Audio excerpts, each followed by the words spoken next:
So we ended up visiting Dell and Alienware at CES 2019, and boy, were we blown away.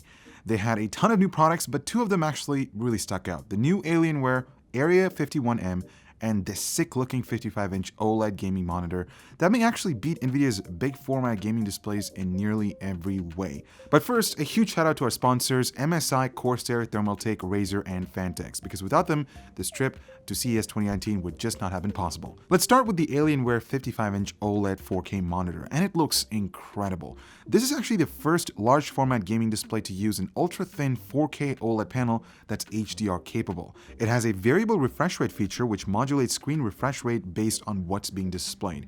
Alienware has also added DisplayPort Adaptive Sync into this panel, but they haven't yet received certification for AMD's FreeSync.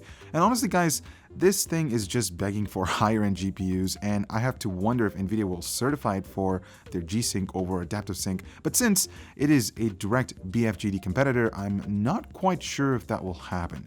Speaking of Adaptive Sync, the range on this monitor is from 36Hz to 120Hz, so that's pretty decent provided you have a GPU setup that's fast enough to power 4K at higher frame rates. As for the design, Alienware's huge monitor is actually pretty thin due to the OLED technology, but the lower portion is a bit bulkier since that's where all of the electronics are. The cabling is tucked away behind a thin removable panel in a space that's perfect for cable routing. There's also two levels of height adjustment and a pivot function as well. Basically, we can see that the iconic Alienware design has been kept pretty well. One of the challenges facing Alienware is that the OLED panels haven't been all that great for gaming since they feature burn-in over extended periods of time. In most cases, it wouldn't be an issue unless there were continually static in-game elements. Luckily, panel technology has matured, but Alienware is taking things a step further by incorporating active self-correction to prevent burn-in. At this point, you're probably wondering what the price of this display is going to be, and we asked that, but Alienware didn't have an answer.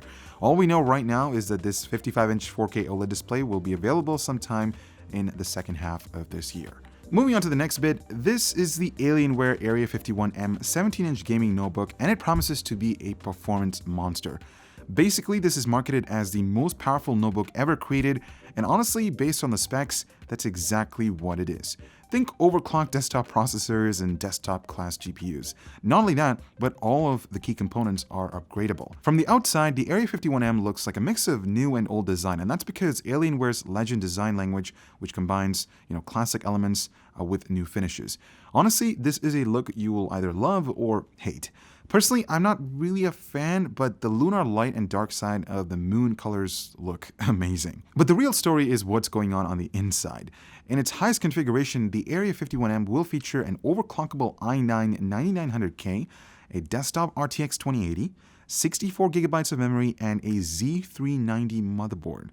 The cool thing about this is the CPU uses a standard motherboard socket, so provided you can remove the huge heatsink, an upgrade is simply a drop-in process. That can't be said about the graphics card though. Even though Alienware claims that it's upgradable, it doesn't use a standard MXM module, but rather the RTX cores are mounted on a proprietary Dell PCB, which is then connected to the motherboard via a custom connector. That means you'll need to order your upgrade GPU directly from Alienware, which locks you into potentially higher prices. There's also no guarantee that upcoming CPUs and GPUs will even be compatible with the 1151 socket, the Area 51M's TDP limits, or that proprietary GPU connector, since GPU manufacturers are bound to move to PCI Express 4.0 in the near future. Another limitation are the power connectors. In its highest spec form, this notebook will need two separate power bricks and plugs, which means you'll need a separate wall outlet if you choose to plug in a monitor. Alright, so enough of that rant, but there's a lot to like here. There's a 144Hz IPS panel, which is available in G-Sync, an awesome keyboard with per-key RGB, a 2.5 GBE Ethernet connection, and access to the interior is just via 6 thumb screws. And what about pricing? Well, hold on to your hats, guys, because this system with a lower-end i7 CPU and an RTX 2070 will start at $2,550 and run to well over $5,000. So that's it, guys. What do you think about this OLED display? Depending on the price, is it something that you look into instead of Nvidia's big format gaming display? And what about that Area 51M? Is upgrading your notebook something to consider? Let us know in the comments down below. I'm Ibor with Hardware Canucks. Thank you so much for watching. Stay tuned for more CES 2019 coverage. I'm signing off, and we'll see you in the next one.